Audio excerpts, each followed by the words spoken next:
Recording in progress.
Coba lihat itu yang mulia. Jadi dia datang ke kafe, cari wifi gratis untuk belanja online. Harusnya kamu nggak boleh mengakses wifi publik, bisa-bisa data-data pribadi sama saldomu diretas. Jangan sampai gara-gara pengen dapat wifi gratis malah berujung miris. Jadi tetap waspada biar nggak kebocoran data.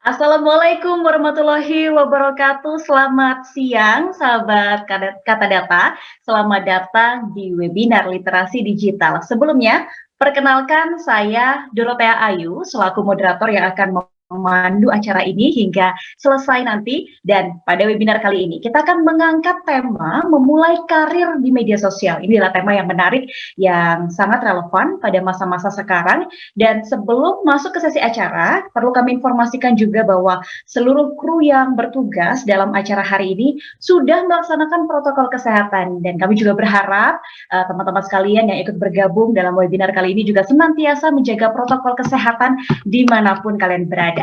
Oh ya, untuk kalian yang menyaksikan pembahasan materi pada siang hari ini, kalian juga bisa bertanya-tanya langsung kepada narasumber hebat kita yang nanti akan hadir untuk memberikan pemahaman-pemahaman untuk kita semua. Nah, pertanyaan bisa dikirimkan melalui kolom Q&A yang berada pada Zoom teman-teman sekalian. Nah, sesi tanya jawab akan diadakan di akhir setelah semua pemaparan dari narasumber nanti selesai.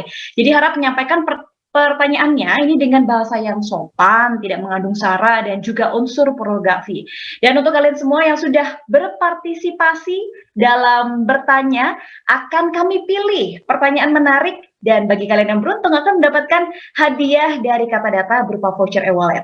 Pemenangnya nanti akan langsung dihubungi oleh tim Kata Data. Oke, sebelum kita mulai acara pada siang hari ini, mari kita berdoa terlebih dahulu agar acara pada siang hari ini dapat berjalan dengan lancar dan tentunya juga bisa memberikan manfaat bagi kita semua yang hadir dalam ruang diskusi pada siang hari ini. Mari kita berdoa menurut ajaran dan kepercayaan masing-masing, dipersilahkan.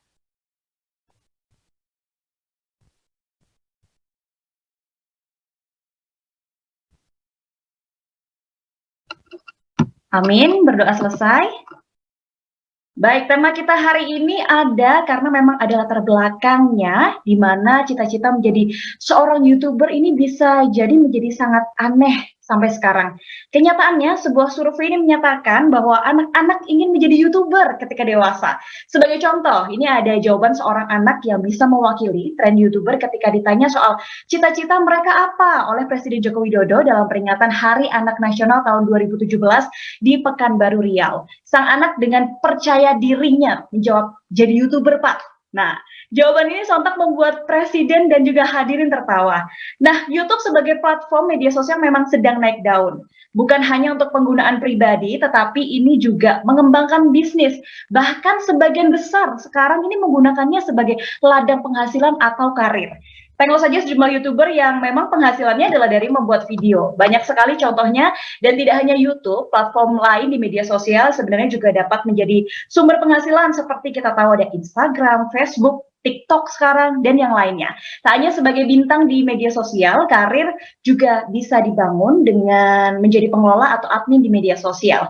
Nah, generasi milenial yang sekarang sering disebut sebagai generasi Y serta generasi Z, ini mendominasi penggunaannya di media sosial di Indonesia. Anak-anak muda ini rata-rata berusia 25 tahun hingga 34 tahun. Nah, mungkin teman-teman yang sekarang hadir di ruang diskusi pada siang hari ini ada ya yang termasuk generasi milenial, generasi Y, ataupun generasi Z.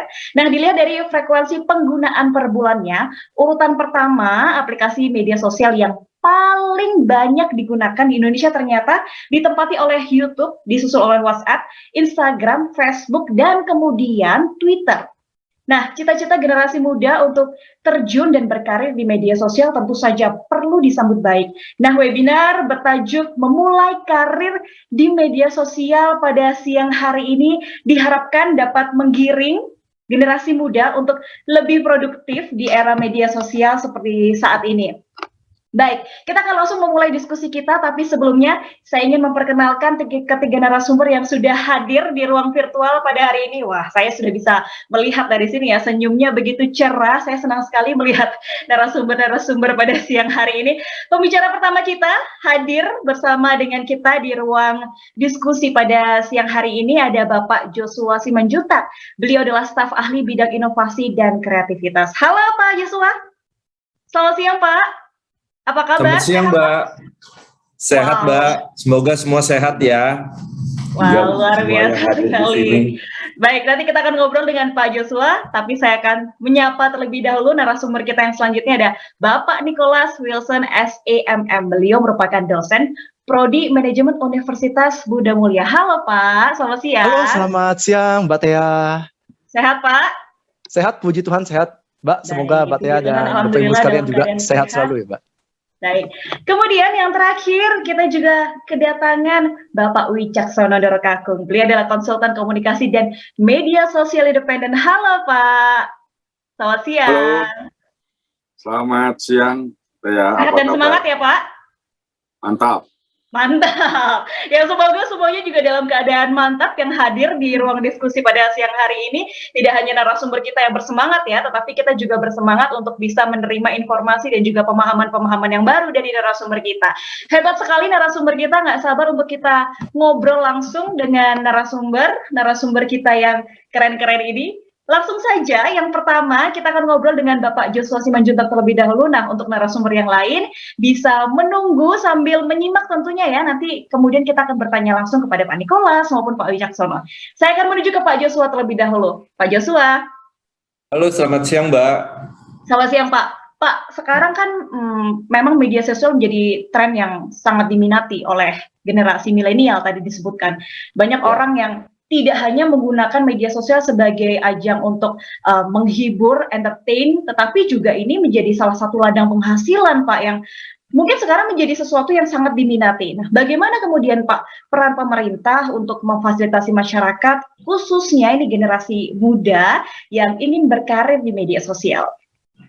Ya, terima kasih Mbak Ayu. Panggilannya Mbak Ayu atau Mbak? Saya, Pak. Ya. Oke. Betul. Ya. Nah, ini kalau saya boleh sharing ya, memang bersosial media sebagai karir ini adalah sesuatu yang baru.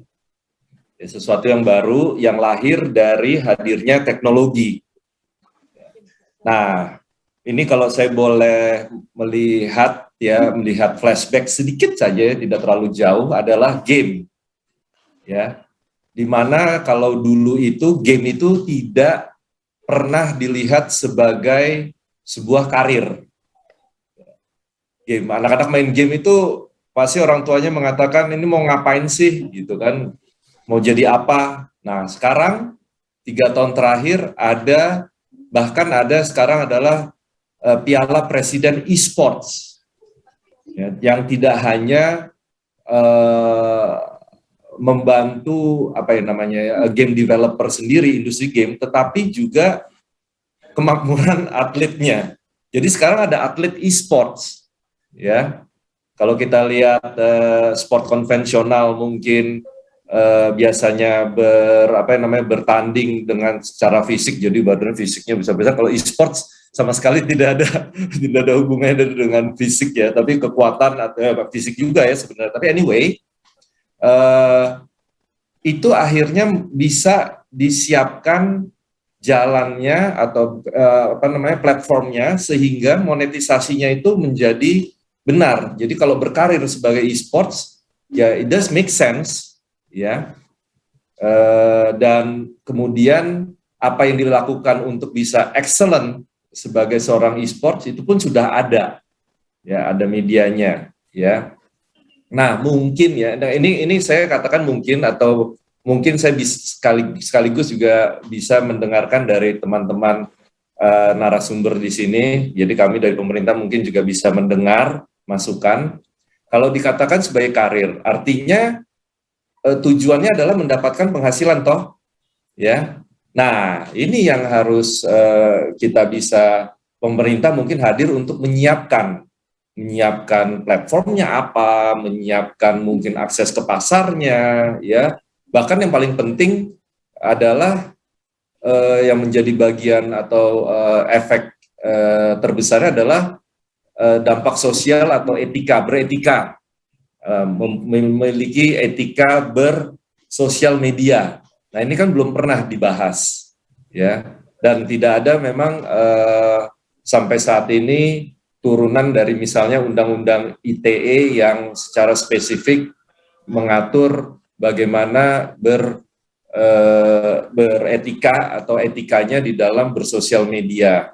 Nah, kemudian maksud saya juga dalam hal monetisasi yang terjadi sekarang, monetisasinya itu macam-macam.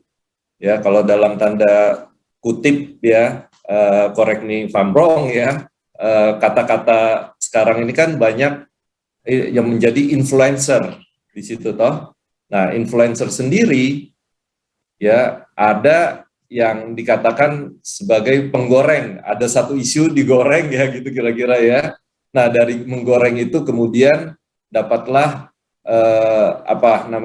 reward yang berupa monetisasi tersebut.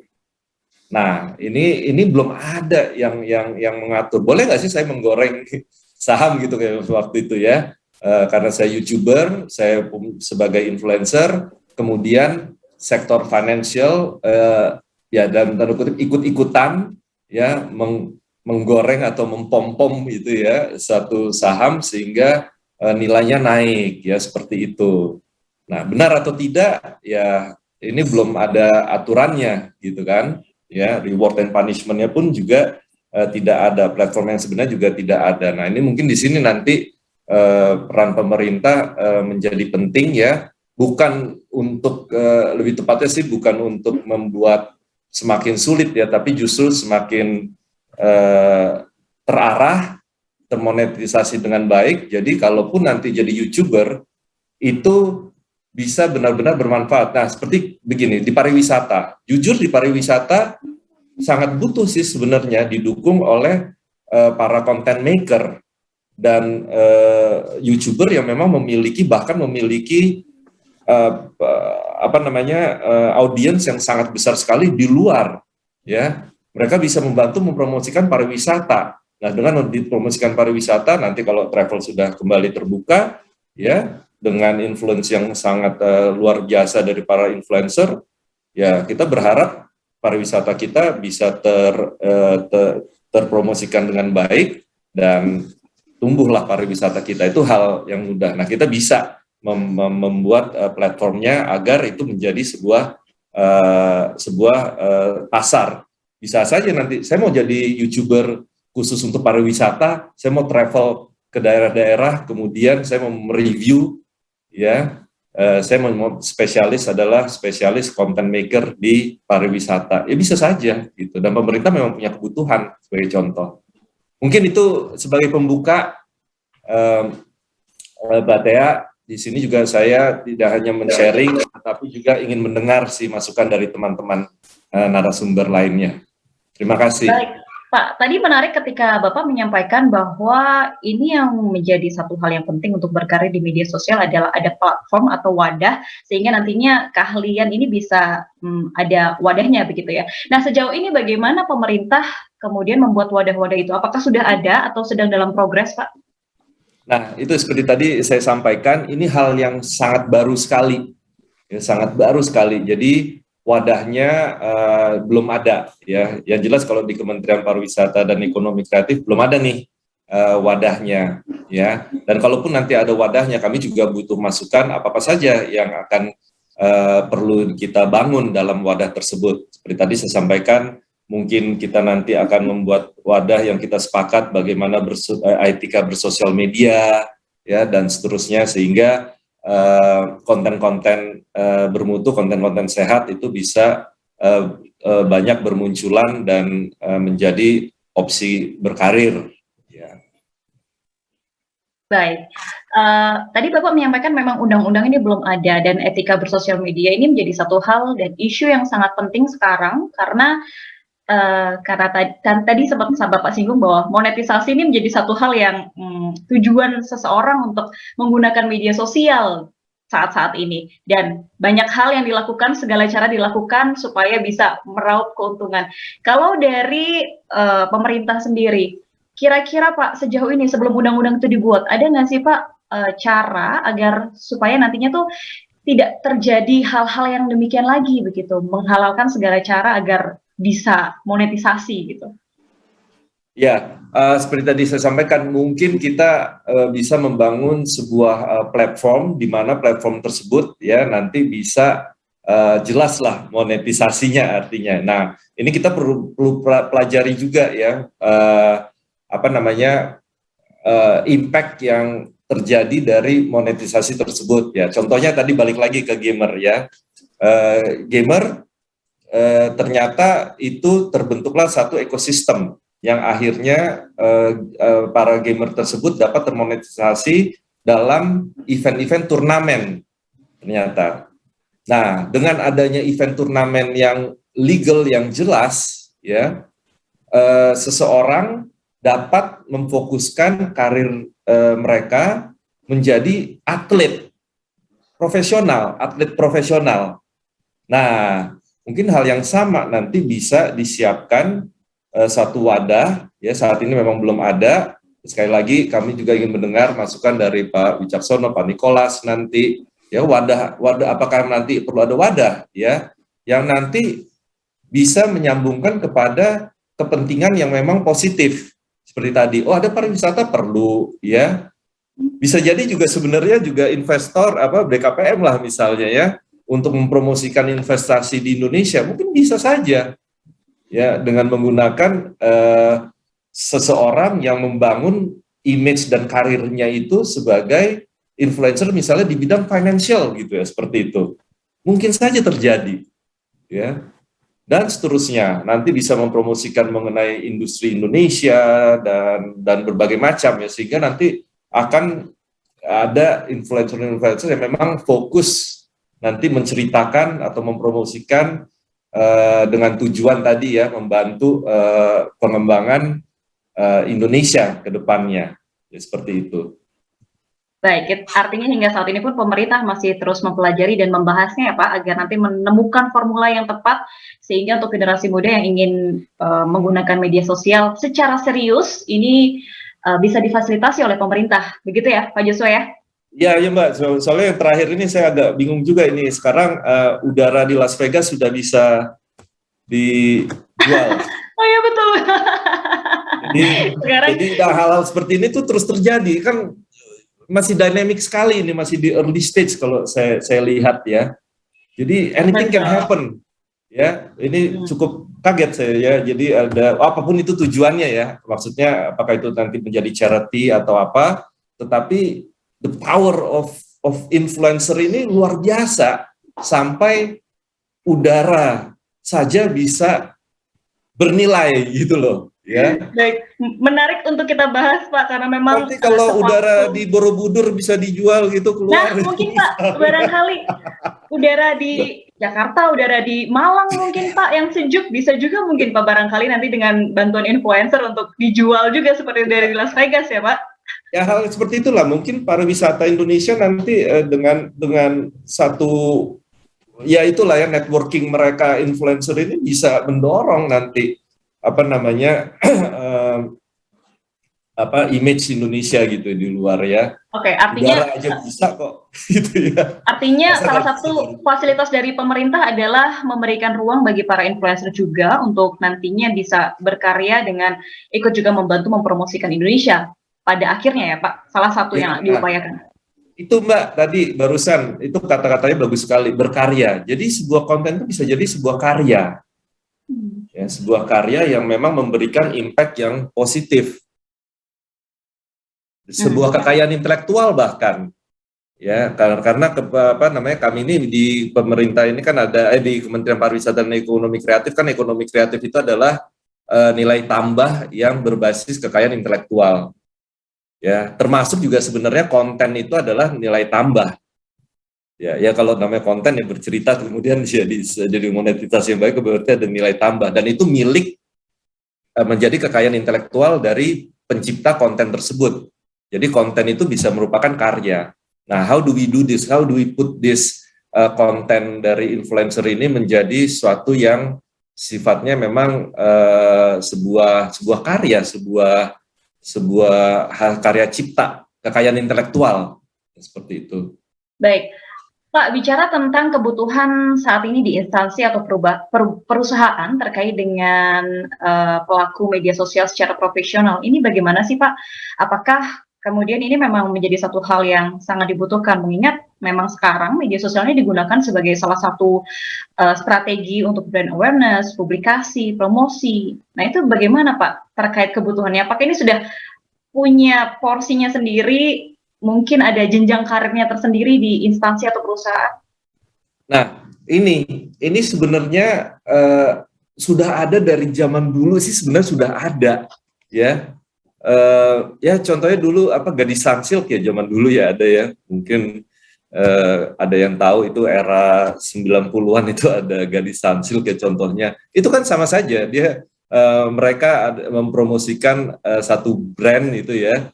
Satu brand kosmetik yang kemudian karena ada image mereka itu terdongkraklah penjualannya ya seperti itu. Hanya sekarang medianya adalah media sosial. Jadi perusahaan, instansi pemerintah memakai key person ya untuk menjadi brand ambassador mereka itu sudah hal yang umum ya. Saya rasa itu memang menjadi bagian dari kebutuhan untuk mendorong pertumbuhan usaha ya seperti sama tadi yang saya sampaikan kami pun juga tidak menutup tidak menutup kemungkinan ya atau bahkan rasanya juga pernah kok kami juga bekerja sama dengan key opinion leader ya jadi kalau kita bilang mungkin bukan influencer tapi lebih key opinion leader ya untuk membantu mempositioningkan pariwisata Indonesia yang sekarang suffering ya seperti itu. Jadi kebutuhannya itu ada dan saya rasa hampir di setiap lini bisnis ya kebutuhan akan peran key opinion leader ini menjadi penting terutama di media sosial yang jangkauannya itu sangat luar biasa. Ya, dengan digitalisasi sekarang ini ya, jadi sangat luar biasa. Nah, sekarang pun juga kita belum tahu. Tadi Mbak Tia tuh menarik sekali menyampaikan bahwa kalau dulu tuh kira-kira bagaimana sih kita memilihnya? Nah, ini juga kan kita belum tahu kan sebenarnya kriteria memilihnya apa sih, standarnya untuk memilihnya apa begitu ya, followernya kah? Ya, banyaknya follower atau traction dan lain sebagainya. Ini kata-kata baru semua ya kan. Oh followernya banyak sih tapi tractionnya rendah gitu kan. Ya ini hal yang baru buat kami ya. Dan kami terus mempelajari sebenarnya bagaimana menjalin kerjasama dengan key opinion leader ini melalui melalui sosial media sebagai sebagai channelnya, ya seperti itu. Baik Pak, kalau dari pemerintah sendiri apakah mungkin sudah ada survei secara langsung? Kalau tadi kan Bapak memberikan contoh terkait dengan bagaimana kemudian memfasilitasi mereka di Kementerian Pariwisata begitu ya Pak ya, dengan menjadikan mereka sebagai key opinion leader. Bagaimana kemudian di perusahaan-perusahaan lain, apakah peran dan kebutuhan pelaku media sosial secara profesional itu memang benar-benar dibutuhkan? Sudah adakah survei pemerintah terkait itu?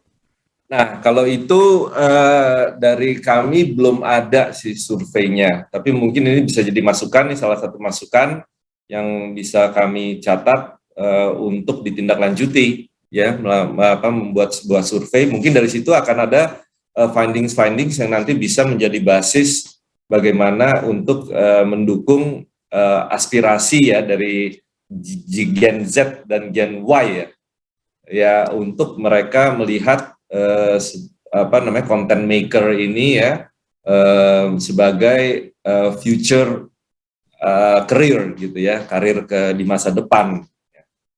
Tentunya kita butuh juga data ya, mungkin juga nanti kata data bisa membantu. Baik, Pak Joshua, terakhir, apa sih Pak yang mungkin pesan ingin disampaikan dari pemerintah kepada mereka generasi muda yang ingin memulai karirnya di media sosial? Karena pasti banyak sekali mereka yang tertarik, dan sekarang nih saya rasa saya suka mengamati media sosial dan kreativitas orang-orang ini begitu luar biasa gitu Pak. Ini apa kemudian pesan dari Bapak mewakili pemerintah kepada mereka yang ingin memulai karirnya di sini? Ya, mungkin yang bisa saya sampaikan adalah bahwa kita aware ya bahwa aspirasi untuk menjadikan content maker ya atau key opinion leader atau menjadi influencer atau YouTuber itu sebagai karir. Hanya memang belum ada career pathway yang jelas untuk saat ini ya. Dan kalau memang ingin mempositioningkan sebagai YouTuber itu sebagai karir, ya tentunya terus membuat konten-konten yang positif ya, terutama konten-konten yang dapat memberikan nilai tambah ya, dan tentunya nilai tambah yang bisa membangun Indonesia ke depan. Karena walaupun path karirnya itu belum ada, tetapi kebutuhannya itu sebenarnya sudah ada.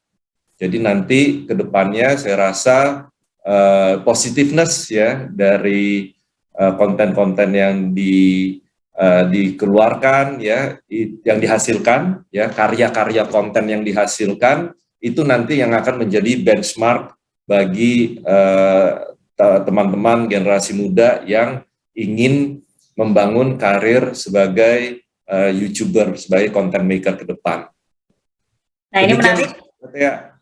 Baik, ini menarik sembari pemerintah juga masih menggodok untuk memberikan wadahnya bagi generasi muda yang ingin serius untuk berkarir di media sosial, sembari menanti bagaimana kemudian nanti fasilitas yang diberikan oleh pemerintah ini juga untuk para pengguna media sosial seperti yang disampaikan oleh Pak Joshua tadi, untuk bisa menggunakan dan memaksimalkan media sosial ini secara positif dengan berkarya, kemudian memberikan nilai tambah, jangan sampai nanti melanggar etika bermedia sosial dan asal bikin konten gitu ya Pak ya.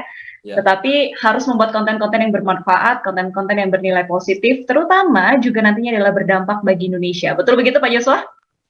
Ya, betul sekali Mbak Tia. Baik, terima kasih banyak Pak Joshua, dan kita nanti juga akan menuju ke narasumber yang lainnya, dan sayang sekali Pak Joshua juga harus meninggalkan ruang diskusi ini ya Pak ya?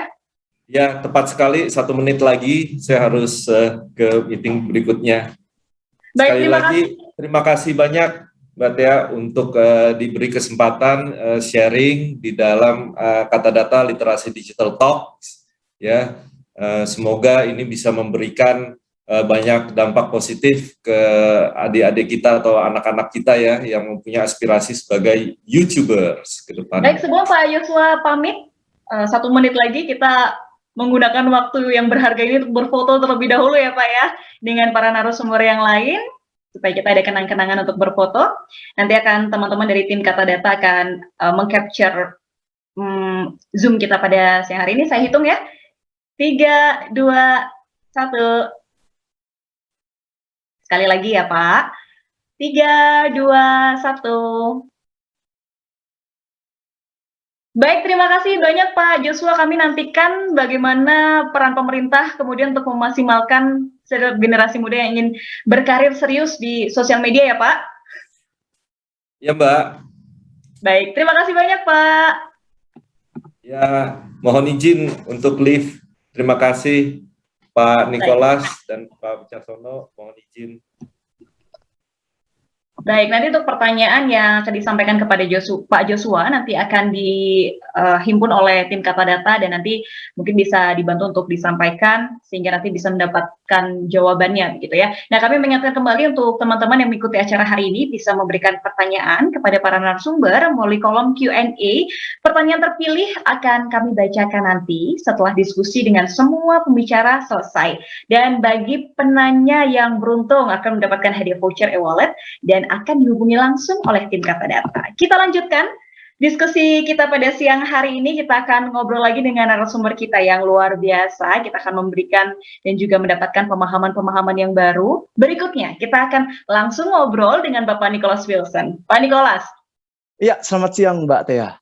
Baik, ini bicara tentang peta pergeseran karir di dunia digital. Tadi sudah sedikit disampaikan begitu ya oleh Pak Joshua, bagaimana sekarang media sosial ini berkembang pesat. Banyak orang yang berkarir disebutnya sekarang adalah influencer, dan ini bagi banyak orang tuh dianggap keren gitu ya Pak ya. Dan Betul. banyak orang punya stigma bahwa saya ingin nanti suatu saat bisa menggunakan media sosial saya dan menjadi seorang influencer. Nah, bagaimana kemudian peta pergeseran karir ini Pak di dunia digital dengan tumbuh pesatnya media sosial? Ya, baik, terima kasih banyak Mbak Tia. Jadi ketika kita bicara tentang media sosial, tentunya tidak lengkap apabila kita tidak bicara dulu tentang internet seperti itu ya. Karena pada dasarnya memang selain memang media sosial itu asal dari internet gitu ya, maka otomatis pertumbuhan media sosial dan pertumbuhan pengguna media sosial juga secara tidak langsung berkaitan gitu dengan pertumbuhan pengguna internet dari tahun ke tahun, Mbak Tia, seperti itu. Ya bahkan gitu ya, dari kemarin data terbaru ya yang saya himpun gitu ya per Juli 2021 itu di dunia ya Mbak Tia dan Bapak Ibu sekalian ya, di dunia itu 4,48 miliar orang itu menggunakan sosial media. Ya, sementara populasi di dunia ini kan sekitar 7,9 gitu. Berarti more than 50%. Ya luar biasa sekali gitu ya. Jadi sosial media yang dulu ya mungkin tahun 90 tahun 2000-an belum ada gitu ya. Lalu dulu sosial media yang mungkin dulu dianggap oh ini hanya untuk sarana saja gitu ya, sarana saja untuk berkomunikasi gitu ya dengan rekan kita yang berada di lokasi lain seperti itu ya, atau sarana untuk menghubungkan gitu ya orang-orang yang jauh agar lebih dekat gitu ya. Maka secara tidak langsung begitu ya, secara tidak disadari gitu ya, sekarang ini justru bukan hanya sosial media ini bisa dijadikan sebagai alat untuk mendekatkan yang jauh, tapi juga bisa dijadikan alat atau sarana untuk kita berkarir seperti itu. Nah, seperti dari awal seperti itu dari saya, Mbak Tia. Baik, sarana berkarir. Pak, dari Pak Nicholas sendiri, apakah mungkin ada sejauh ini melihat begitu ya situasi sekarang, karir apa sih yang bisa dibangun dari media sosial Pak, selain tadi yang disampaikan oleh Pak Joshua sebagai influencer gitu? Ya, sebenarnya ada banyak ya Mbak Tia. Jadi pertama tadi yang Mbak Joshua komunikasikan gitu ya terkait dengan menjadi influencer seperti itu. Ya, jadi misalkan saya punya Instagram, lalu saya menjadi influencer dengan menggunakan akun sosial media saya, pertama seperti itu. Lalu bisa juga dengan menjadi content creator, Mbak Tia. Ya, jadi kalau influencer kan cenderung kan kita mempromosikan sesuatu gitu ya, kita dibayar mempromosikan sesuatu gitu ya agar banyak orang tahu seperti itu. Nah, bisa juga kedua jadi content creator, Mbak Tia. Nah, kalau content creator ini tentu kita berbicara tentang misalkan menjadi YouTuber gitu ya, atau misalkan kita buat video di TikTok atau yang lainnya seperti itu. Nah, jadi content creator seperti itu, Mbak Tia. Kenapa? Karena pada dasarnya ketika kita menjadi content creator, maka kita dituntut untuk berkreativitas, Mbak Tia, seperti itu. Nah, sekarang ini kalau saya lanjut dengan yang tadi saya jelaskan, Mbak Tia ya, dari hasil riset pribadi saya gitu, karena saya sebagai akademisi, saya sebagai dosen gitu ya, dari hasil riset saya gitu ya, post pandemic and pre pandemic gitu ya. Jadi artinya sebelum pandemik gitu ya, saya riset ke mahasiswa. Ternyata ketika saya tanya gitu ya, riset singkat ketika saya tanya, kira-kira Anda mau jadi apa nanti setelah lulus gitu ya? mayoritas gitu ya itu menjawab bahwa mereka ingin menjadi entrepreneur. Itu post pandemic, pre-pandemic Mbak Tia gitu ya. Saya lakukan risetnya itu Februari 2020. Setelah pandemik ya bulan Juni 2021 kemarin saya lakukan riset lagi. Yang mengejutkan adalah dengan pertanyaan yang sama, dengan sampel yang sama gitu ya, mereka ternyata ada perubahan shift, Mbak Tia, ada perubahan tren gitu ya. Yang tadinya mereka mengatakan bahwa mayoritas saya ingin menjadi entrepreneur, ternyata beralih gitu. Artinya ketika saya tanya, mayoritas dari mereka menjawab bahwa saya ingin menjadi content creator. Kenapa? Karena tadi, Mbak Tia, kalau content creator, kalau misalkan kita bicara tentang conventional business gitu ya, kalau content creator ini kan kita bicara digital business, Mbak Tia ya, digital business seperti itu. Ya, atau creative business seperti itu. Nah, kalau kita bicara conventional business yang misalkan berdagang seperti itu. Nah, mungkin bagi anak-anak muda sekarang itu kurang menarik, Mbak Tia. Ya, kenapa? Karena salah satu kriteria dari anak muda sekarang ya, terutama Gen Z seperti tadi Pak Joshua sampaikan, itu orangnya cepat bosan. Orang cepat bosan seperti itu. Artinya ketika dia melakukan sesuatu yang sama gitu ya, berkali-kali, maka dia bisa cepat bosan. Nah, itu dia mengapa di perusahaan itu banyak sekali gitu ya orang anak-anak muda gitu Mbak Tia ya. Misalkan yang dari Gen Y atau Gen Z yang mereka dalam waktu misalkan 7-8 bulan mereka resign seperti itu. Ya, cepat sekali pindah pekerjaannya. Kenapa? Karena tadi Mbak Tia, mereka cepat bosan seperti itu. Nah, bagaimana caranya gitu ya untuk mengatasi bagaimana sih gitu ya? Saya bisa melakukan sesuatu gitu ya yang sesuai dengan apa yang saya inginkan seperti itu. Nah, tentu salah satu caranya adalah tadi Mbak Tia dengan menjadi content creator. Karena dengan kita menjadi content creator gitu ya, entah via YouTube, entah via TikTok dan sebagainya gitu ya, kita bebas mengekspresikan diri kita. Nah, jadi artinya konten apa yang kita ingin buat gitu ya, konten apa yang kita ingin buat, temanya apa, ditujukan ke siapa itu bebas suka-suka kita, Mbak Tia, seperti itu. Nah, tentunya gitu ya, poin utama yang ingin saya tegaskan adalah meskipun kita secara bebas gitu ya, kita dibebaskan gitu ya untuk membuat konten gitu ya, lalu kita posting ke sosial media kita, tentu pertama kontennya harus positif. Nah, itu pertama gitu ya. Mengapa gitu ya? Karena sekarang ini trennya ini yang saya lihat Mbak Tia ya, artinya mungkin Pak Joshua atau Mbak Tia atau Pak Wicaksono mungkin punya pendapat lain. Cuma dari yang saya lihat itu banyak sekali YouTuber gitu ya, atau orang-orang Indonesia yang menjadi YouTuber itu yang cenderung kontennya itu kurang menarik. Kenapa? Karena prinsip mereka adalah mereka meniru apa yang sudah ada, Mbak Tia. Misalkan, contohnya gitu ya, saya jadi YouTuber, ya misalkan saya YouTuber A, seperti itu. Saya buat konten vlog misalkan, ya travel vlog. Nah, lalu nanti misalkan ada YouTuber B, C, D, E, dan yang lain seperti itu. Mereka melihat bahwa, waduh, YouTube Pak Nicholas banyak yang nonton nih. Kontennya vlog seperti itu. Ya, akhirnya mereka tiru. Tanpa ada diferensiasi. Atau tanpa ada perbedaan. Nah, itulah yang membuat kenapa banyak sekali gitu ya, orang-orang Indonesia terutama yang saya lihat, dan yang saya temui, mereka mengeluh. Kok saya bikin konten ini nggak ada yang nonton ya? Kok saya bikin konten yang ini like-nya sedikit ya? Karena itu. Ya, tidak ada diferensiasi seperti itu. Sementara, untuk bisa menjadi content creator yang baik gitu ya, maka kita harus diferensiasi. Ya, atau perbedaan gitu. Artinya adalah, ketika kita buat satu konten gitu ya, Mbak Tia dan Bapak Ibu sekalian, orang harus tahu bahwa, oh, kontennya Pak Nicholas berbeda dengan konten yang ada di YouTube seperti itu. Ya, misalkan seperti ini. Ya, genrenya bisa sama. Karena kalau di YouTube atau konten creator ini kan genrenya banyak ya, Mbak Tia. Ya, ada misalkan YouTuber musik, ya, YouTuber gaming misalkan ya, atau YouTuber kuliner misalkan ya, atau YouTuber misalkan tadi vlog misalkan. Ya, katakanlah misalkan kita tahu bahwa di Indonesia sudah banyak sekali gitu ya, artis-artis yang sekarang jadi YouTuber gitu ya, yang membuat vlog. Misalkan Raffi Ahmad gitu ya, lalu misalkan Baim Wong dan sebagainya seperti itu. Nah, apakah kalau seperti itu gitu ya, apakah saya tidak boleh juga bikin konten vlog? Sebenarnya boleh saja, tapi harus ada perbedaannya. Itu artinya adalah konten saya itu harus ada perbedaannya gitu dari konten yang sudah ada, sehingga orang harus bisa membedakan. Oh, vlog yang dibuat Pak Nicholas itu seperti ini. Ya, berbeda sedikit gitu ya dengan vlog yang dibuat oleh orang lain seperti ini, seperti itu. Nah, saya kasih contoh Mbak Tia, contoh real gitu ya, mungkin sebelum Mbak Tia mengajukan pertanyaan berikutnya gitu ya. Contoh realnya adalah Deddy Corbuzier. Ya, Deddy Corbuzier, Mbak Tia. Yang menurut saya gitu ya, jadi salah satu pelopor munculnya gitu ya, atau berkembangnya YouTube di genre podcast. Sebelum Deddy Corbuzier membuat YouTube gitu ya, yang saya lihat adalah jarang sekali. Ya, atau bahkan sedikit sekali gitu ya, atau bahkan kalaupun ada tidak begitu populer gitu ya. Orang-orang Indonesia gitu ya, atau orang-orang di dunia gitu ya, yang membuat video dengan tema podcast. Gitu, kebanyakan ya cover musik gitu ya, kebanyakan main game, direkam cover dan sebagainya seperti itu. Ya, diposting. Tapi jarang sekali gitu ya yang buat video YouTube gitu ya, atau membuat konten dengan tema podcast. Ya, artinya podcast gitu ya, interview dengan orang lain gitu ya, dengan tema-tema tertentu, nanti diposting ke sosial media seperti itu. Nah, tapi gitu ya, sejak Deddy Corbuzier membuat akun YouTube gitu ya, membuat akun YouTube, dan memang kita lihat mayoritas dari video yang diposting oleh Deddy Corbuzier itu adalah ya tentang podcast seperti itu. Nah langsung meningkat Mbak Tia gitu. Artinya adalah sekarang ini semakin banyak gitu ya orang yang oke, saya kayaknya pengen nih gitu yang ngikut Deddy Corbuzier, saya pengen nih bikin konten gitu ya bertemakan podcast. Ya di genre podcast seperti itu. Nah jadi seperti itu Mbak Tia gitu. Jadi kita harus punya diferensiasi gitu terkait dengan konten yang kita buat. Ya genrenya boleh sama, ya tidak masalah, no problem gitu. Artinya saya cover lagu gitu ya, Mbak Tia cover lagu nggak ada masalah. Tapi saya harus bisa membedakan diri saya dengan YouTuber-YouTuber yang lainnya gitu, yang juga kebetulan melakukan hal yang sama seperti itu. Nah, mungkin itu dari saya, Mbak Tia, terkait dengan pertanyaan yang Mbak Tia ajukan. Ya. Bicara tentang kemudian sebagai institusi pendidikan dan salah satu pengajar begitu ya. Tadi Bapak menyampaikan bahwa sempat membuat sebuah riset kecil-kecilan dan ternyata setelah pandemi ini banyak mahasiswa yang ingin menjadi content creator. Tadi Bapak sempat menyinggung bagaimana harapannya kemudian semua pengguna sosial media ini bisa menghasilkan konten positif dan bisa memodifikasi sehingga ada perbedaan dengan yang lain tetapi juga masih dalam ranah yang positif.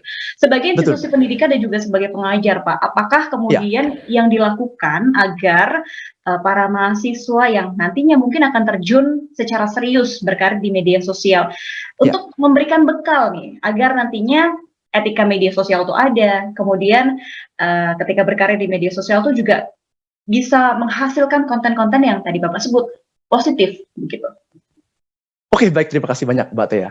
Jadi kebetulan kalau di kelas Mbak Tia, di kelas saya mengajar, saya juga kebetulan selalu sampaikan ke mahasiswa gitu ya, agar nanti gitu ya, nanti ke depannya gitu ya, jalan hidup atau jalan karir kita mungkin berbeda dengan jurusan kita seperti itu. Ya, tapi yang penting adalah bahwa apapun jalan karir kita gitu ya, apakah akan jadi content creator gitu ya, apakah ingin punya jalan karir lain, yang penting arahnya positif seperti itu. Ya, jadi tentunya sebagai pendidik kita selalu mendukung mahasiswa atau mahasiswi kita gitu Mbak Tia ya, agar bisa memilih jalan karir yang benar seperti itu.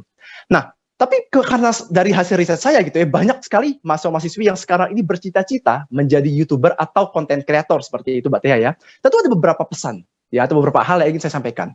Pertama adalah jangan buat konten hanya karena ingin viral saja. Nah itu yang pertama Mbak Tia. Kenapa? Karena ini saya tidak sebut nama ya, karena kontroversi takutnya. Tapi sekarang ini kita lihat banyak sekali ya Mbak Tia ya dan Bapak Ibu sekalian. Ya, kita bisa lihat di televisi gitu ya. Hampir setiap minggu tuh ada YouTuber misalkan diciduk polisi gitu ya, atau YouTuber dituntut dan sebagainya. Kenapa? Karena konten dia viral tapi negatif. Nah itu pertama harus dihindari. Kenapa? Karena sekarang ini Mbak Tia ya, terutama di kalangan anak muda yang saya lihat gitu ya, itu kebanyakan tuh pengennya terkenal tapi cepat. Gitu, terkenal tapi cepat gitu. Artinya adalah saya nggak mau nih nunggu lama-lama. Saya pengen misalkan posting video gitu ya, 3 bulan itu banyak view-nya, agar saya bisa monetisasi gitu ya, agar saya bisa dapat uang seperti itu.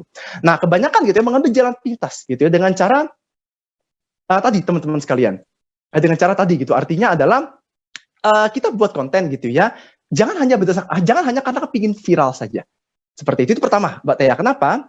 Karena kalau kita buat konten dengan asumsi bahwa oke, konten saya harus viral gitu ya, atau konten saya ini harus banyak yang tonton, itu nanti bisa ke arah yang negatif. Karena dalam tanda kutip kalau kita punya pikiran seperti itu Mbak Tia ya, punya pikiran seperti itu, ada kemungkinan bahwa kita bisa menghalalkan segala cara. Seperti itu ya, artinya nggak apa-apa deh kontennya apapun gitu ya, selama saya yakin ini bisa viral, banyak yang nonton ya nggak ada masalah seperti itu. Tapi kan secara masyarakat dan untuk long termnya kurang bagus. Itu pertama Mbak Tia. Kedua adalah harus orisinil ya, orisinil artinya adalah jangan gitu ya, jangan buat konten yang hanya mengcopy konten orang lain ya. Tadi gitu ya, artinya tadi seperti yang saya sampaikan di awal ya Mbak Tia, artinya adalah bahwa konten yang kita buat itu boleh di genre atau di bidang yang sama dengan yang sudah ada. Misalkan tadi gitu ya, saya lihat sekarang ini trennya banyak yang vlog. Ya banyak yang buat vlog. Ya entah family vlog gitu ya, seperti misalkan Anang Hermansyah gitu, atau Raffi Ahmad yang sehari-hari kegiatan keluarganya itu di vlog ya, dibuat ke dalam video seperti itu. Itu pertama. Kedua ada lagi misalkan individual vlog ya, atau travel vlog. Ya travel vlog tuh misalkan kayak tadi ya, seperti yang tadi Pak Yosua sampaikan ya Mbak Tia, artinya misalkan saya pergi ke Borobudur gitu ya, lalu saya bikin vlog ya, saya merekam gitu ya aktivitas saya selama ada di Borobudur. Nah itu juga boleh Mbak Tia. Tapi gitu ya, meskipun genre sama harus ada perbedaan. Nah perbedaan ini ada 2 jenis Mbak Tia ya, bisa dari segi konten atau bisa juga dari segi desainnya. Gitu. Jadi artinya gini Mbak Tia, kita banyak lihat gitu ya video-video di YouTube yang berbeda bukan dari segi kontennya, tapi mungkin dari segi editingnya. Nah itu juga bisa Mbak Tia. Ya karena editing yang menarik itu kan juga bisa menarik perhatian orang gitu. Kenapa? Karena pada dasarnya orang menonton konten kita agar terhibur. seperti itu. Ya cuma ketika orang menonton konten kita lalu orang malah bingung gitu ya, artinya ini kontennya kok gini-gini aja gitu. Jadi ya yang ada itu akan jadi bumerang bagi kita seperti itu. Nah seperti itu ya Mbak Tia, itu yang kedua gitu.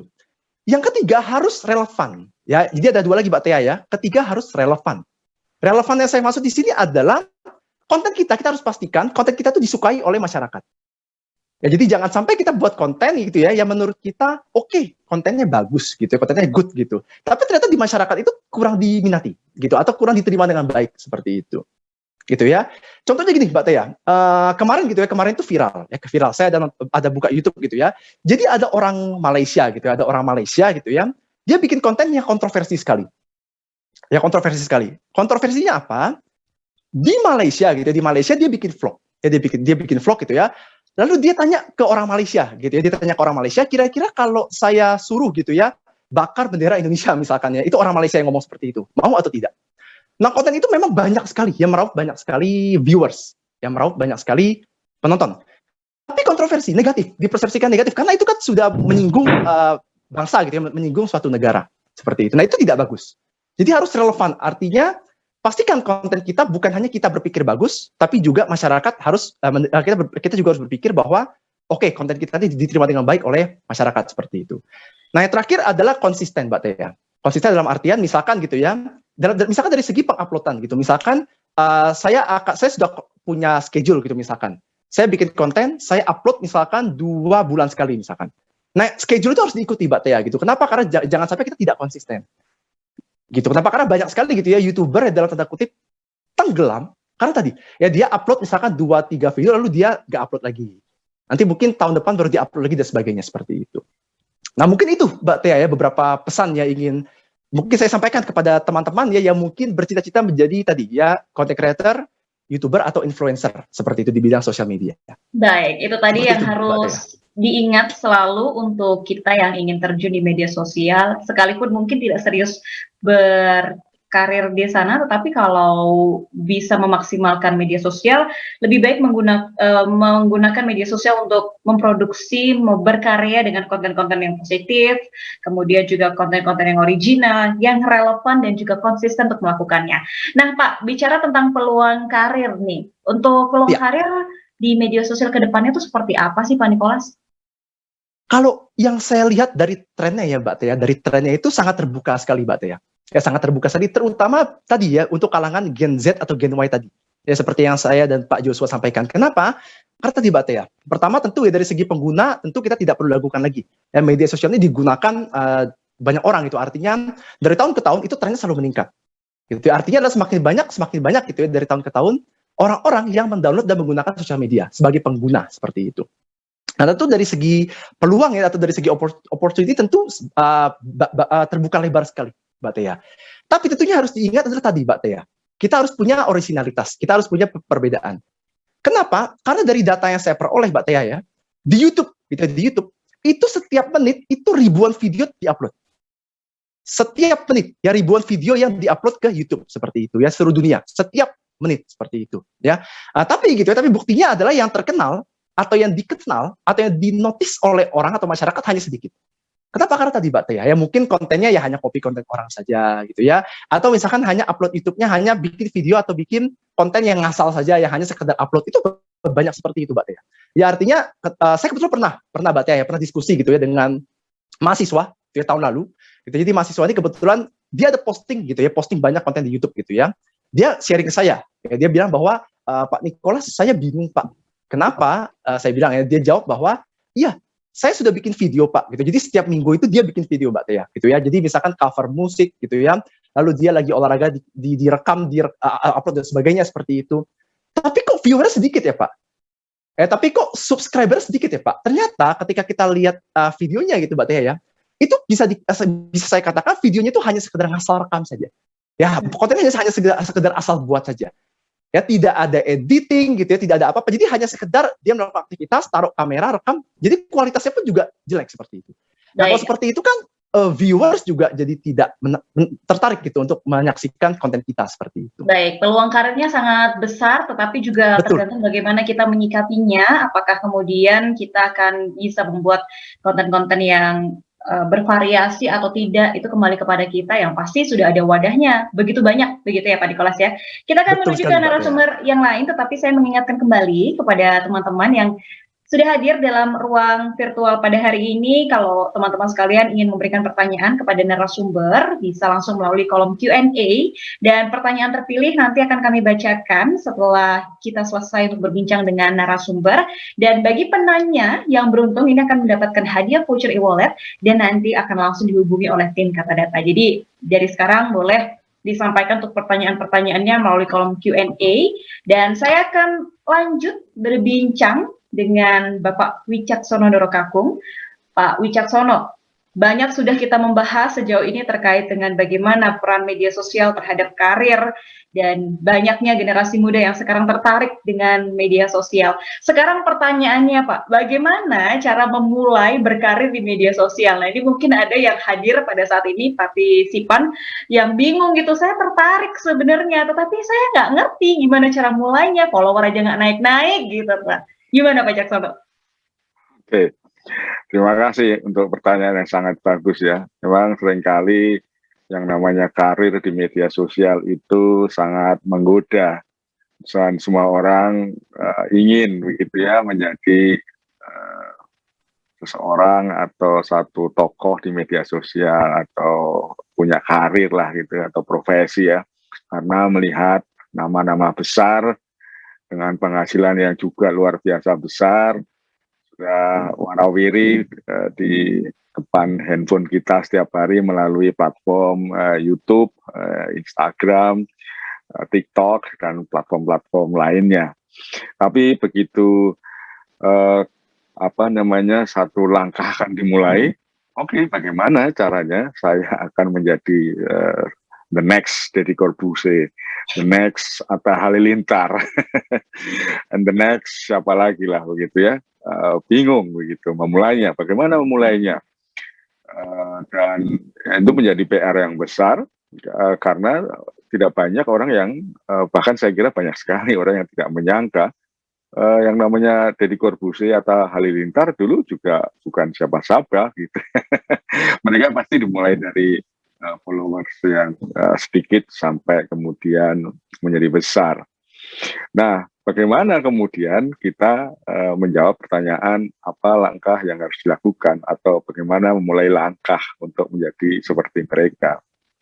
Nah, ini tentu saja kita harus punya beberapa bekal ya untuk siapapun yang mau menjadi, tadi disebut Pak Joshua dan Nicholas gitu ya, untuk menjadi konten kreator, untuk menjadi selebgram, untuk menjadi YouTuber, influencer, dan profesi-profesi menggiurkan gitu ya.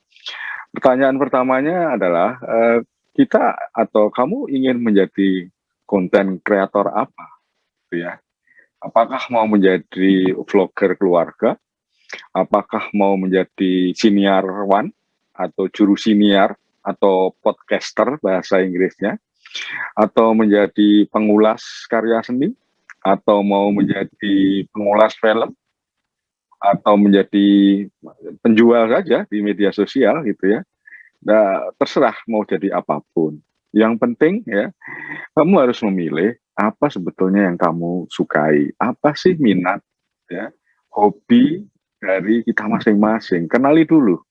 Kalau kita tidak punya hobi fotografi misalnya, tidak suka memotret gitu ya, ya jangan sampai memilih menjadi influencer dalam bidang fotografi gitu. Kalau kita sebaliknya, kalau kita suka menulis, nah ini jadi menarik ini ya. Jadi penulis, oh berarti kita bisa menjadi writers, content writers, penulis suara atau copywriter di media sosial. Jangan lupa ya, sebetulnya yang dinamakan profesi di media sosial itu tidak hanya menjadi content creator, tidak hanya menjadi influencer. Ada banyak profesi, peluang kerja lain yang ada di sana. Apa misalnya? Yang pertama, kamu bisa menjadi yang namanya digital strategist. Apa ini? Digital strategist adalah orang ya yang pekerjaannya itu merancang program-program komunikasi digital.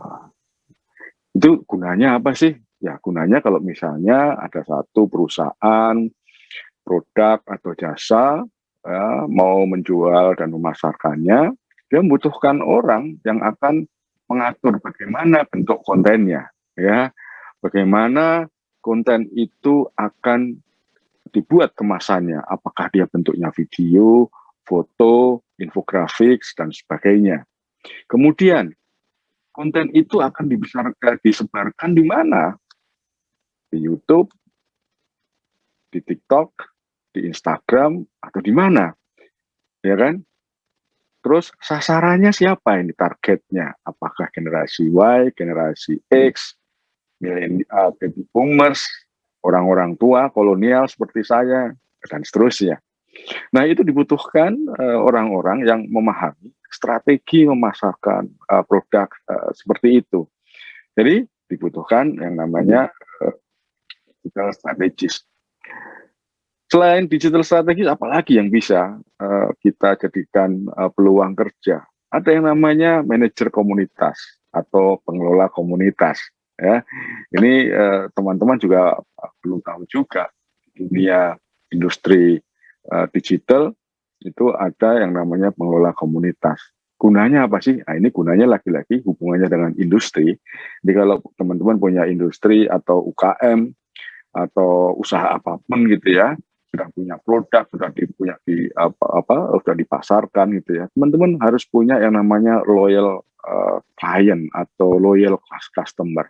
Di zaman sekarang, loyal customer itu juga harus diajak berinteraksi terus melalui yang namanya komunitas, wadahnya komunitas, supaya konsumen itu loyal.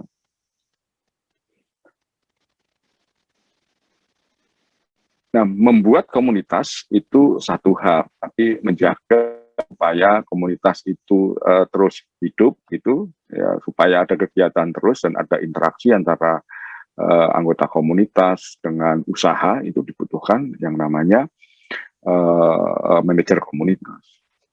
Ya. Terus kemudian juga ada profesi yang namanya analis data, ya, karena kadang-kadang ya kayak misalnya industri usaha seperti lokapasar atau marketplace gitu ya, itu memang bisnis utamanya jual beli.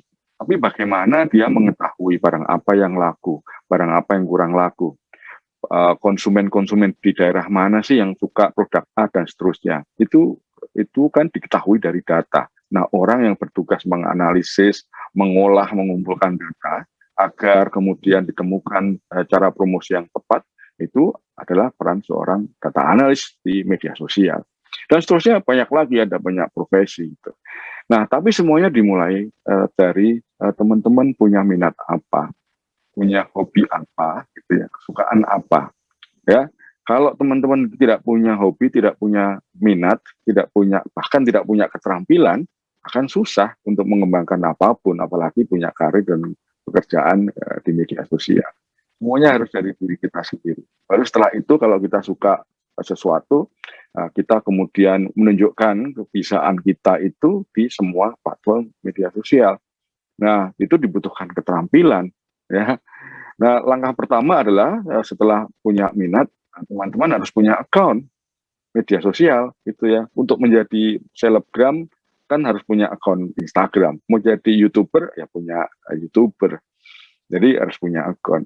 Setelah punya account diisi apa dengan konten. Sudah punya account kalau nggak diisi konten kan percuma. Bagaimana nanti orang akan mengenal kita kalau tidak pernah memproduksi konten. Konten-konten apa yang harus dibuat? Yang pertama konten yang tadi seperti Pak Yuswa katakan, konten-konten yang relevan. Relevan dengan apa? Dengan kebutuhan konsumen, kebutuhan audiens gitu. Kalau kita tidak memproduksi konten yang relevan, maka kita akan ditinggalkan.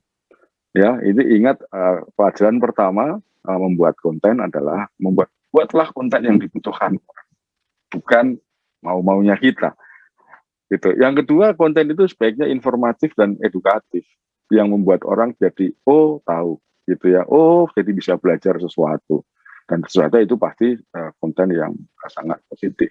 Nah, konten yang relevan, konten yang informatif, itu namanya konten yang punya nilai. Valuable content, konten yang punya nilai. Jadi intinya setelah mengenali apa namanya tadi minat ya, kemudian punya akun, kemudian memproduksi konten ya, konten yang punya value, yang berikutnya adalah menjaga konsistensi dan keberlanjutan dari akun tersebut. Konsistensi ini penting, menyangkut berapa kali seminggu kita posting. Kemudian konten-konten seperti apa yang sesuai dengan branding, personal branding kita. Kalau kita ingin dipersepsikan orang sebagai fotografer yang andal, tentu saja konten-konten kita harus berkaitan dengan fotografi. Bukan tentang sepak bola atau e-sport, jadi nggak nyambung nanti. Kira-kira begitu tuh ya pengantar dari saya tentang bagaimana seseorang memulai karir di media sosial. Luar biasa sekali, sangat jelas disampaikan oleh Pak Wicaksono. Ini menjadi satu hal yang penting untuk kita juga, jangan asal bikin konten ya Pak, harus sesuai dengan minat. Berkali-kali tadi Pak Wicaksono menyampaikan minat dan juga skill kita. Nah, bicara soal tadi Bapak menyampaikan tentang memulai, tadi ada minat, kemudian punya akun, diisi konten, dan diakhiri dengan konsistensi untuk membuat konten-konten yang sesuai dengan apa yang kita sukai. Apa sih Pak yang perlu dipersiapkan untuk memulai karir? Kira-kira gimana caranya supaya kita tuh ready gitu untuk ada dan terjun di dunia itu? Ya, tentu saja yang pertama kita harus punya niat. Ya, niat yang teguh. Kalau nggak ada niat bagaimana? Mau jadi apapun dimulai dari niat gitu. Setelah niat apa? Kita harus punya kemampuan, kapasitas. Kalau tidak punya kemampuan, apa yang akan kita bagikan? Kalau tidak mampu mengetahui tentang sesuatu, ya kita belajar. Jadi menjadi konten kreator itu harus belajar, harus membekali diri apa dengan berbagai macam ilmu. Dan ilmunya bukan hanya soal ilmu membuat konten, tapi juga ilmu komunikasi. Ilmu komunikasi itu apa? Ya itu harus diketahui. Bagaimana menyampaikan sesuatu agar orang lain memahami, bahkan kalau bisa mengikuti. Ya, itu tidak mudah. Seringkali orang hanya bercita-cita jadi konten kreator. Tapi ketika ditanya, konten kreator itu kerjanya apa? Oke, membuat konten. Konten yang seperti apa? Ya konten yang itu, yang challenge-challenge gitu, cegat truk bisa ditabrak misalnya gitu. Itu mah bukan konten kreator yang baik gitu ya. Konten kreator yang baik menurut saya adalah konten-kontennya yang dibuat, diproduksi akan membuat orang menyelesaikan masalahnya, membantu orang menemukan solusi-solusi atas masalahnya. Misalnya ada banyak orang misalnya mengalami kesulitan atau menderita tekanan di masa pandemi karena tidak bisa kemana-mana, aktivitas dibatasi gitu. Nah, kalau kita bisa membuat konten yang memberikan semacam peredaan, ketegangan, gitu ya, konten yang menghibur, itu bagus, gitu ya. Karena kita membantu orang menemukan jawaban atas stresnya, tekanan, gangguan mental, dan seterusnya. Kalau ada banyak orang mengalami kesulitan atau tidak bisa berjualan, misalnya gimana sih caranya berjualan online? Saya mau mulai usaha sebagai UKM. Nah, kan banyak orang mengalami atau menghadapi tantangan seperti itu. Nah, buatlah konten-konten yang menjawab pertanyaan itu. Tentang misalnya bagaimana sih memulai usaha kecil, kemudian bagaimana sih pemasarannya, bagaimana sih tips and trick kiatnya menjadi UKM yang berhasil, bagaimana membangun yang namanya personal branding, bagaimana membangun yang namanya corporate branding atau UKM branding, bagaimana misalnya membuat satu kemasan yang menarik buat orang yang sesuai dengan branding usaha bisnis kita, bagaimana membuat logonya, dan seterusnya, dan seterusnya. Nah, keterampilan-keterampilan itulah yang perlu diketahui, dikembangkan, ditingkatkan. Kalau tidak punya, belajarlah. Kan sekarang kan belajar tidak perlu tatap muka. Ada banyak konten-konten di YouTube, konten dan di Instagram, dan di platform-platform lain gitu yang menyediakan semua, yang hampir semua kebutuhan kita ada gitu. Tapi semuanya dimulai dari niat. Nggak ada niat ya tidak akan ada hasil. Begitu Teh. Baik, ini ya harus ada niat dan juga kemampuan, keterampilan tadi disampaikan Pak Wicaksono. Kalau misalnya belum punya ya harus belajar. Semua butuh proses ya, nggak ada yang instan.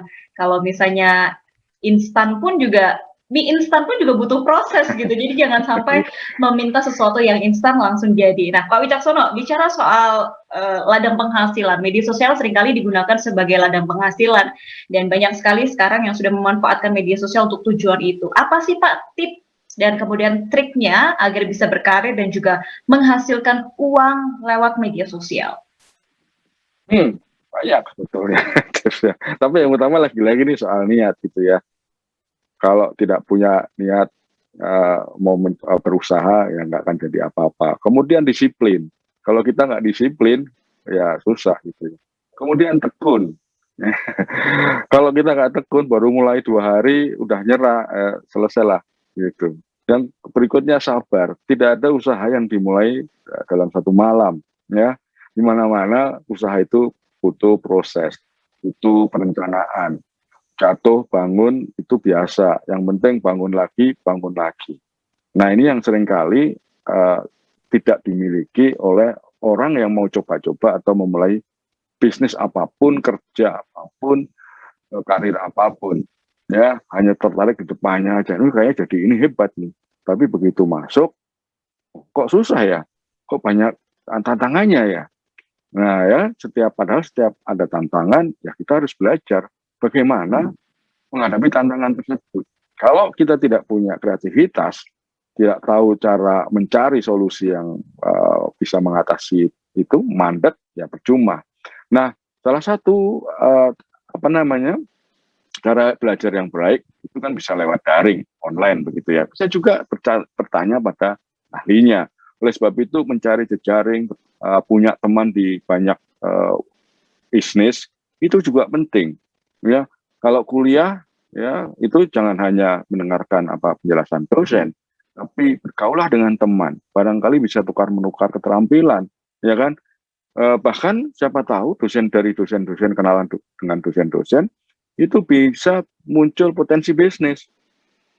Atau mungkin dosennya punya keluarga, ya, yang butuh misalnya ada yang mau menikah misalnya gitu ya, dicari fotografer nih. Gitu. Nah, seorang mahasiswa yang jeli bisa menangkap kebutuhan itu sebagai peluang karena mungkin dia punya kemampuan fotografi. Tawarkan saja jasanya. Kalau masih baru pertama, tawarkan jasanya gratis. Yang penting dapat kerjaan dulu. Ya, ingat jangan semua itu pengennya langsung dapat berjuta-juta profesi. Enggak, semua usaha dimulai dari nol. Nah, nanti kalau misalnya tawaran yang gratis itu berhasil dan ternyata klien atau saudaranya dosen yang difoto puas gitu ya, percayalah keberhasilanmu, kesuksesmu akan viral, baik secara word of mouth, dari mulut ke mulut, atau bisa dari media sosial. Siapa tahu nanti ya pengantin yang puas itu kemudian membagikan foto-foto pernikahannya dan menyebut nama Anda, nama kalian ya sebagai fotografernya. Dan kemudian misalnya kalian sudah punya akun Instagram, kan orang jadi nyari. Ini siapa sih yang namanya @dorokako. Orang akan cari saya gitu. Nah, begitulah sistem atau mekanisme kerja peluang bisnis, potensi bisnis di era digital. Ya, peluang bisa dari mana saja. Yang penting kita jeli menangkap peluang atau enggak. Begitu, Teh. Baik, ini ya harus menjadi catatan untuk kita semua yang berkarir di media sosial bahwa tidak ada sesuatu yang tidak dimulai dari usaha, yang pasti harus bekerja dengan hati. Betul, yang pasti harus bekerja dengan hati ya. Tadi kalau saya bisa simpulkan dari apa yang disampaikan oleh Pak Wicaksono, karena ketika kita bekerja dengan hati, nanti bisa dari mulut ke mulut gitu disampaikan hasil yang kita buat. Dan yang paling penting adalah selain usaha membangun fondasi yang kuat dulu ya Pak, dengan keterampilan, dengan kemampuan, jangan sampai kemudian kita asal-asalan saja. Dan ini harus terus kita ingat supaya kita bisa menghasilkan konten-konten yang positif, dan kalau kontennya positif bisa jadi juga ikut uangnya ya Pak di situ ya Pak ya. Jadi sebetulnya tidak hanya bekerja dengan hati ya, bisa juga bekerja dengan teman, dengan pacar, dengan istri, suami ya, bisa bekerja dengan siapa saja, tidak hanya bekerja dengan siapa saja yang dimulai dari hati, mungkin gitu ya Pak ya, tepat ya.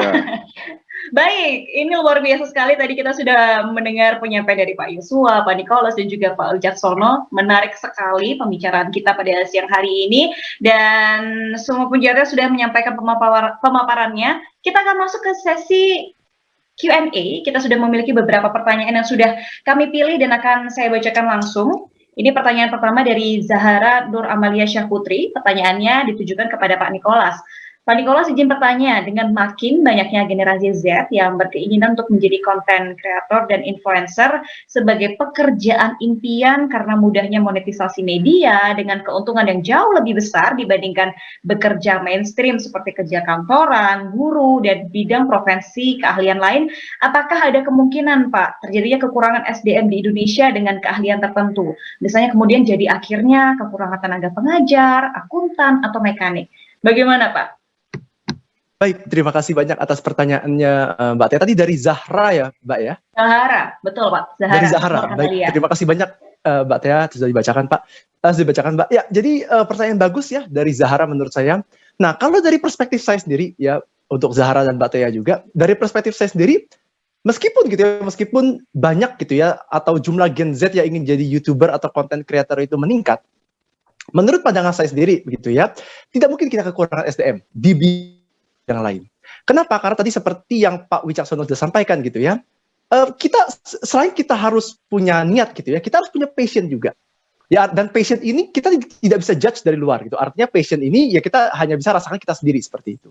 Nah, pertanyaan saya adalah memang kita tahu gitu ya bahwa dengan menjadi YouTuber misalkan gitu atau menjadi content creator yang lain gitu ya akan menghasilkan banyak uang.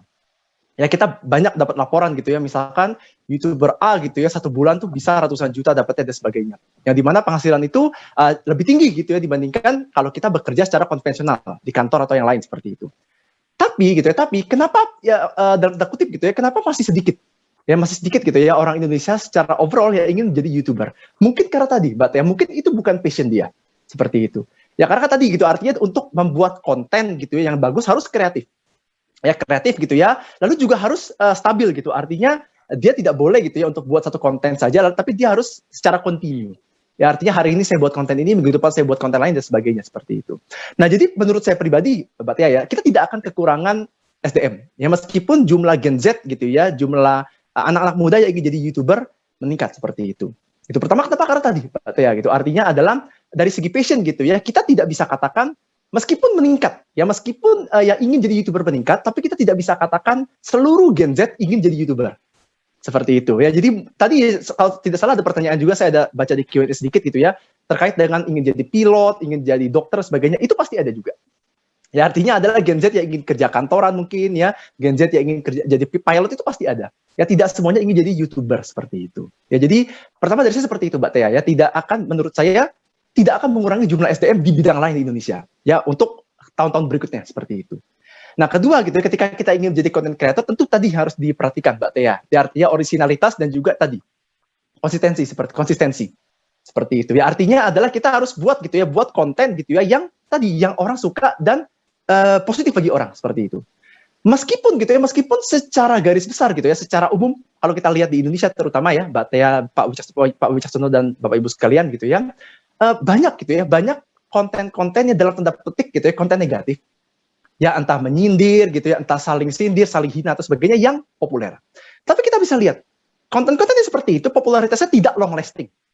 Popularitasnya tidak bertahan dalam waktu jangka yang lama. Kenapa? Karena tadi biasa konten-konten yang viral itu akan mudah tertutup oleh konten-konten yang viral yang lainnya seperti itu. Tapi jadi artinya ketika banyak pertanyaan mengatakan, tadi Pak Nikolas mengatakan bahwa misalkan gitu ya konten negatif nggak boleh Pak, tapi kok banyak yang populer seperti itu.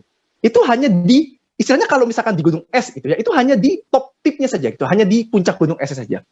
Tapi sebenarnya banyak juga gitu YouTuber di Indonesia ataupun di dunia yang terkenal, yang bisa menghasilkan pundi-pundi gitu ya, pundi-pundi uang dengan menghasilkan konten yang positif seperti itu. Nah itu tambahan dari saya, Mbak Tia.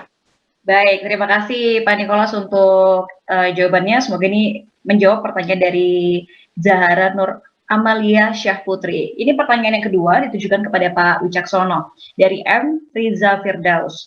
Sebagai konten kreator pemula terlepas dari teknik editing, di antara dua pilihan ini mana yang lebih baik menurut Bapak? membuat konten sesuai bidang minat bakat, hobi, karakter pribadi, atau mengikuti tema pasar yang cenderung marak tetapi bersifat problem solving sebagai diferensiasi. Bagaimana tuh Pak? Ya, seperti yang saya katakan tadi ya, membuat konten supaya disukai orang, supaya disebarkan orang, supaya disimpan orang, itu adalah konten-konten yang menjawab kebutuhan orang gitu. Kalau ada yang bertanya, Pak, saya pengen bikin konten-konten suka-suka saya sendiri, sesuai apa yang saya mampu, ya sesuai saya mampu bikin ya, silahkan gitu ya.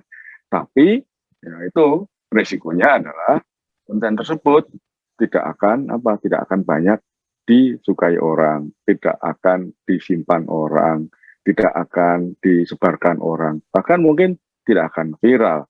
Jadi tergantung tujuannya, kita itu mau membuat konten untuk apa.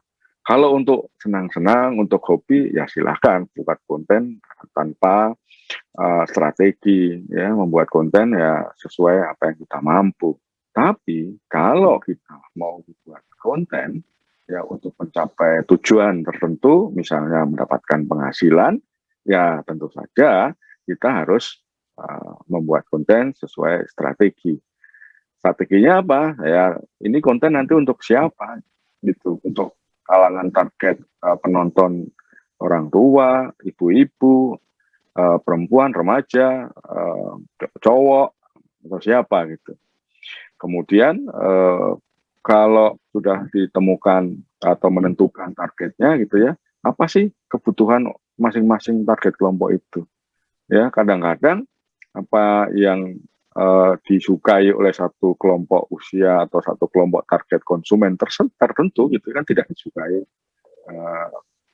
kelompok target konsumen yang lain. Nggak masalah, jadi tergantung tujuannya kita membuat konten itu apa gitu. Itu tuh ya. Baik, jadi kembali lagi kepada tujuan membuat konten itu seperti apa ya Pak ya. Jadi harus dilihat lagi tujuannya apa sehingga nanti akhirnya bisa menentukan nih apa konten yang akan kita buat. Nah Pak, ini ada pertanyaan sebetulnya untuk Pak Joshua, tetapi mungkin bisa dijawab langsung oleh Pak Wicaksono dan juga Pak Nicholas karena ini masih berkaitan dari Agus Suherman. Di Pungkiri banyak anak muda yang berlomba-lomba untuk menjadi influencer atau KOL. Namun yang menjadi masalah, hal ini tidak diimbangi atau dibarengi dengan kecakapan mereka dalam ranah digital. Banyak konten-konten negatif yang justru dibuat demi mencari popularitas. Mulai dari prank, pornografi, konten yang tidak mendidik. Dari sisi pemerintah, bagaimana menurut Bapak menyikapi hal ini? Apakah perlu ada regulasi yang jelas dan aturan bagi mereka yang ingin merintis di profesi ini?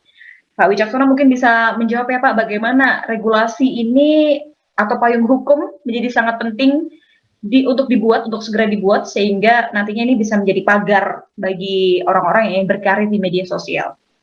Ya, tapi saya bukan wakil dari pemerintah ya, atau representasi pemerintah ya. Meskipun demikian, saya sebagai pengamat mungkin ya Pak ya di sini posisinya.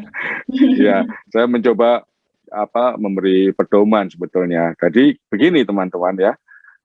Dalam beraktivitas di dunia internet ya, mau cari pekerjaan, cari hiburan, cari informasi, ya, mau merintis karir, ya di dunia digital atau internet itu sebaiknya teman-teman punya 4 keterampilan digital, ya 4 keterampilan atau 4 kecakapan, 4 kecakapan digital. Kecakapan yang pertama adalah digital skill atau keterampilan digital.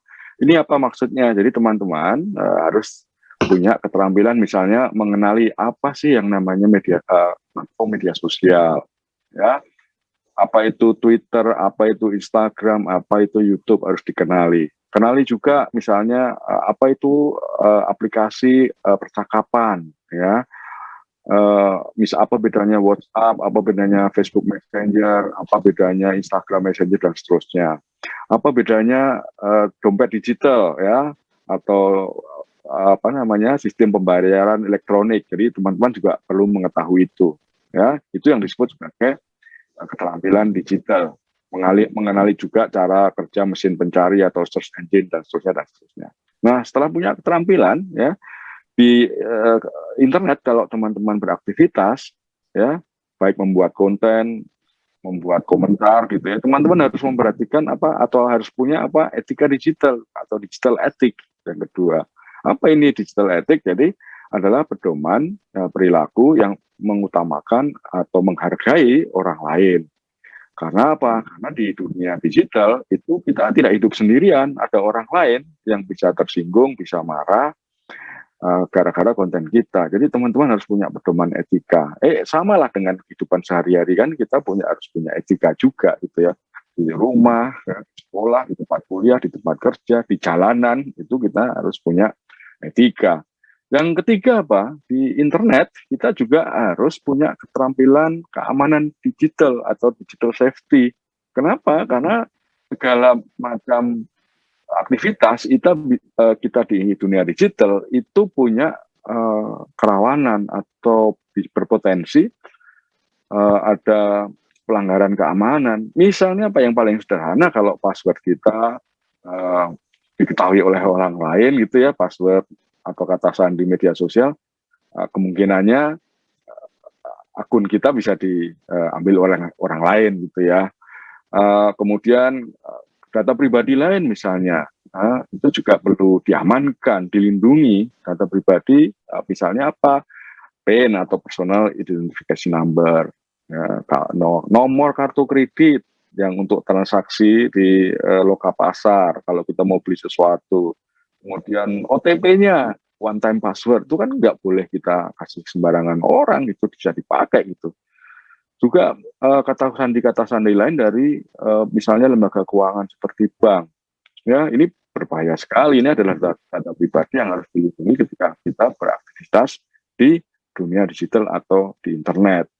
Nah, kecakapan yang terakhir, yang keempat, itu adalah digital culture atau budaya digital. Ya, ingat kita ini hidup di Indonesia dengan suku bangsa dan budaya yang berbeda-beda. Alangkah baiknya kalau kita juga ketika membuat konten di media sosial itu juga menghargai kebudayaan orang lain gitu ya. Kita punya ideologi Pancasila, alangkah baiknya kalau aktivitas kita di internet itu sesuai dengan ideologi budaya Pancasila. Jadi 4 kecakapan digital. Yang pertama, keterampilan digital, etika digital, keamanan digital, dan budaya digital. Ya, jangan lupa, supaya kita aman dan nyaman beraktivitas di internet. Demikian, Tia. Luar biasa sekali, ada 4 keterampilan yang harus selalu diingat ya. Sangat dalam sekali tadi apa yang disampaikan oleh Pak Wicaksono. Kemudian pertanyaan yang sama juga kepada Pak Nicholas, apakah kemudian payung hukum ini sangat perlu untuk segera dibuat sehingga nanti para pelaku media sosial ini punya pagar? Bagaimana Pak? Ya baik Mbak Tia. Jadi tadi kebetulan dari Pak Wicaksono sudah menjelaskan dari sudut pandang keterampilan digitalnya, Mbak Tia. Jadi saya akan coba untuk masuk ke hukumnya seperti itu. Ya, tapi seperti yang tadi Pak Wicaksono sampaikan, kami berdua bukan dari pemerintah gitu ya, kami berdua bukan dari hukum. Jadi mungkin saya bicara dalam taraf sebagai yang mengamati seperti itu mungkin Mbak Tia ya.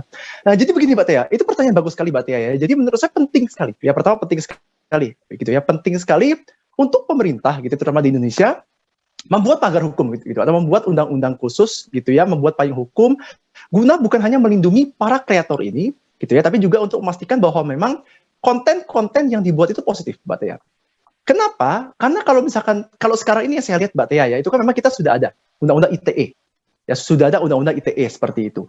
Tapi sifat undang-undang sekarang ini adalah kita harus tunggu lapor dulu. Misalkan begini, YouTuber A dengan YouTuber B begitu ya. Misalkan YouTuber A ini bikin konten yang misalkan menghina ras tertentu gitu ya.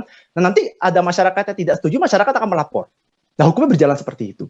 Nah dari yang saya amati akan lebih bagus apabila sejak awal sudah difilter, Mbak Tia. Jadi artinya begini, meskipun gitu ya konten-konten yang kita publish ya, yang kita publikasikan, meskipun itu sebenarnya yang kontrol ada provider gitu ya, YouTube, misalkan Facebook, TikTok dan sebagainya, tapi pemerintah itu punya hak untuk membatasi hal itu ya. Jadi artinya mungkin bisa dibuat regulasi misalkan bagi YouTube, untuk YouTube gitu ya, untuk YouTube Indonesia misalkan, untuk video-video misalkan yang diciptakan oleh YouTuber Indonesia yang berbau misalkan tadi ya pornografi, kekerasan, lalu misalkan berbau tadi ya sindir-sindir dan lain-lainnya, mungkin bisa di-cut sejak awal sehingga belum sampai ke masyarakat, Mbak Tia gitu. Jadi artinya ketika itu di-upload disaring gitu ya, disaring oleh misalkan oleh pemerintah gitu ya melalui peraturan ini, disaring jadi sehingga konten-konten negatif belum sempat sampai ke masyarakat itu sudah dihilangkan seperti itu.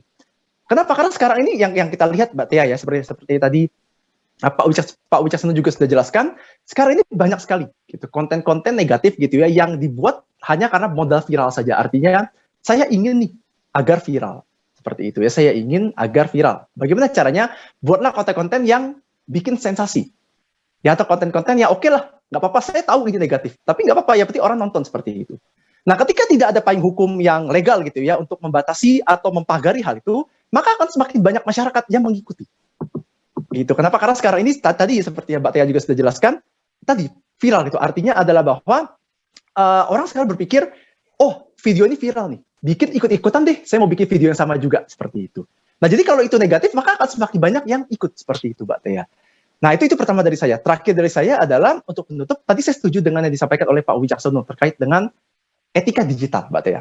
Ya, jadi kalau menurut saya gitu ya, sebenarnya bagaimana cara kita beretika gitu ya, beretika yang baik gitu di era digitalisasi saat ini, sebenarnya tidak terlalu terpengaruh gitu ya terkait dengan apakah kita bisa atau mengerti teknologi atau tidak. Kenapa? Karena tadi seperti Pak Wicaksono sudah sampaikan begitu Mbak Tia, ya, artinya adalah di kehidupan sehari-hari pun sebelum digital ini ada gitu ya, kita sudah diajari etika. Ya, jadi artinya adalah bahkan gitu ya, artinya adalah sekarang ini banyak kok gitu ya orang-orang yang dia sangat cakap digitalnya gitu, artinya dia sangat canggih gitu ya, artinya dari segi teknologi dia tidak ada masalah. Tapi dia sengaja gitu, dia sudah tahu itu salah, dia tahu itu negatif gitu ya, itu sengaja gitu, dia buat konten-konten negatif seperti itu dengan tujuan utama tadi, Mbak Tia, ya untuk agar viral ya, agar orang banyak nonton seperti itu. Nah, jadi saya setuju sekali dengan tadi Pak Wicaksono sampaikan terkait dengan etika digital seperti itu, Mbak Tia. Penting sekali untuk kita dalami. Baik, dari sisi para pengamat, Pak Wicaksono dan juga Pak Nicholas, dia menyampaikan bahwa penting untuk memiliki selain keterampilan digital juga payung hukum ya, agar etika di media sosial ini bisa benar-benar terwujud sehingga nantinya tidak hanya asal viral saja konten-konten di media sosial, tetapi benar-benar dapat menghasilkan konten yang bermanfaat, konten yang positif. Baik, itu tadi adalah pertanyaan dan juga jawaban dari para narasumber, dan untuk pertanyaan terbaik di kolom Q&A yang telah kami pilih, walaupun mungkin belum sempat dibacakan karena memang waktu dan juga durasi kita dalam diskusi kali ini sangat singkat, nanti akan tetap mendapatkan hadiah dari kami, dan bagi penanya yang terpilih akan langsung dihubungi oleh tim Kata Data. Nah, sebelum nanti saya akan menutup diskusi kita, saya ingin mendengar closing statement terlebih dahulu dari Pak Wicaksono dan juga Pak Nicholas. Mungkin Pak Wicaksono terlebih dahulu ya, Pak. Oke, terima kasih. Sebagai closing statement, saya hanya ingin menyampaikan bahwa dunia digital, dunia media sosial itu menyediakan peluang sumber-sumber untuk teman-teman sekalian mengembangkan karir ya. Silahkan dimanfaatkan sebaik-baiknya, belajarlah sebaik-baiknya agar bisa menangkap peluang-peluang itu. Tapi jangan lupakan ya bahwa di dunia internet, di ranah digital, ya, kita tidak bisa sembarangan ya melakukan apapun, belajar apapun. Kita harus punya keterampilan digital, etika digital, punya kesadaran terhadap keamanan digital dan budaya digital. Ingat selalu sharing sebelum posting, ya kan? Jangan yang penting posting, tapi posting yang penting saja, ya. Supaya apa ya? Supaya hanya yang penting-penting saja. Sebelum di-sharing konten kita, pastikan apakah konten tersebut benar, bukan kabar bohong atau hoax gitu ya. Pastikan apakah itu semua adalah sebuah kejujuran, ya. Kemudian pastikan kontennya itu konten yang legal, bukan yang melanggar hukum seperti pornografi, mengandung unsur perjudian ya. Pastikan bahwa konten yang akan kita sebarkan, kita buat itu baik untuk orang lain, membantu orang lain menyelesaikan. Nah, dengan demikian kita insya Allah bisa aman dan nyaman dan sekaligus bisa mendapatkan manfaat yang besar di dunia digital untuk mengembangkan karir atau mendapatkan peluang kerja. Demikian. Baik, dari Pak Wicaksono, secara singkat, Pak Nicholas, apa closing statement bagi para partisipan hari ini? Baik, Mbak Tia. Jadi tadi saya hanya melanjutkan dari tadi Pak Wicaksono sampaikan ya, Mbak, artinya adalah betul sekali bahwa dulu sosial media itu hanya dijadikan sebagai alat untuk kita bersosialisasi. Ya, artinya kita ingin bersosialisasi dengan teman kita yang di daerah lain gitu ya, yang jauh, kita bisa bersosialisasi secara langsung melalui sosial media ini. Tapi trennya sudah berubah 180 derajat. Artinya sosial media ini bukan hanya bisa dijadikan alat atau sarana untuk kita berkomunikasi, ya kita sharing dengan orang lain, tapi kita bisa juga jadikan sebagai ladang karir kita, ya untuk mencari pundi-pundi penghasilan bagi kita, seperti itu.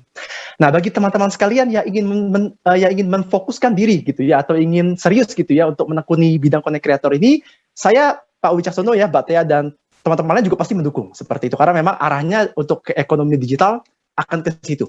Ya, tapi yang penting itu diperhatikan adalah tadi, pertama, bahwa buatlah konten yang positif, yang menginspirasi banyak orang. Ya, kenapa? Karena tadi konten kita gitu itu bukan hanya yang menyaksikan itu bukan hanya masyarakat sekitar saja, tapi satu Indonesia bahkan satu dunia yang menyaksikan konten kita, seperti itu. Jadi ketika kita bisa membuat konten yang implikasi ya atau impact-nya itu besar, itu akan luar biasa sekali ya bagi masyarakat dan bagi kita juga, seperti itu.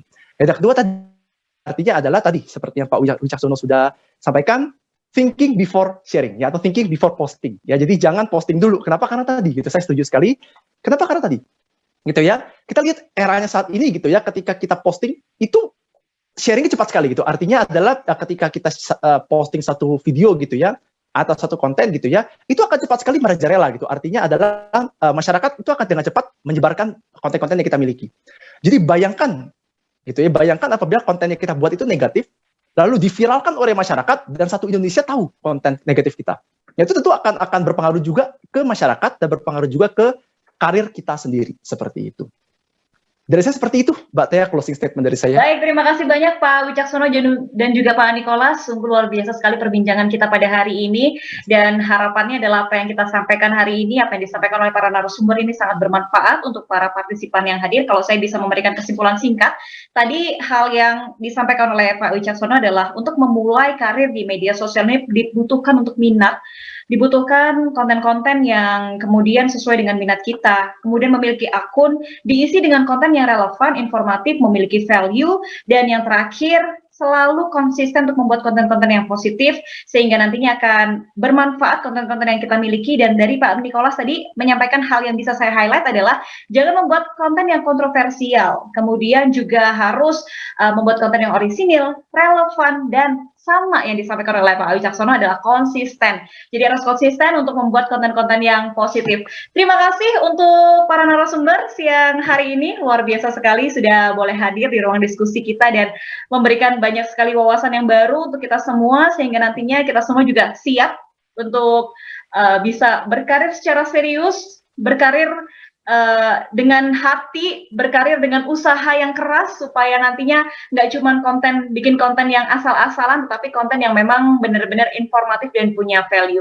Terima kasih juga untuk seluruh partisipan yang boleh hadir di webinar Literasi Digital Indonesia Makin Cakap Digital pada hari ini, dan tentunya kita juga menginformasikan kepada Anda sekalian bahwa webinar Literasi Digital ini masih akan berlangsung hingga tanggal 28 Oktober 2021. Jadi masih banyak tema-tema dan juga topik-topik menarik yang akan hadir. Nah, besok pukul 9.30 ini akan ada topik yang menarik juga, menjadi YouTuber edukatif. Nah, ini ada lanjutannya ya. Kalau hari ini adalah memulai karir, nah besok ini menjadi YouTuber yang edukatif. Jadi untuk teman-teman jangan lewatkan, karena tentunya ini akan sangat menarik, karena ini adalah lanjutan dari tema diskusi kita pada siang hari ini. Baik, terima kasih banyak Pak Wicaksono, Pak Nikolas. Kita harus segera mengakhiri diskusi pada hari ini. Nanti kapan-kapan kita bisa berdiskusi lagi ya Pak, terkait dengan bagaimana kita bisa memulai karir atau mungkin mengembangkan karir di media sosial. Terima kasih banyak Pak Wicaksono, Pak Nikolas, dan akhir kata teman-teman. Terima kasih Mbak Tia.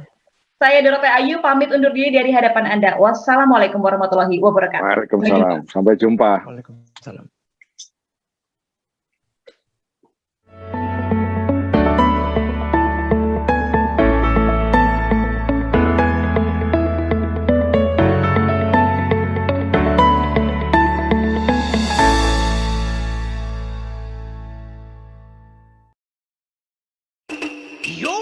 Coba lihat itu yang mulia.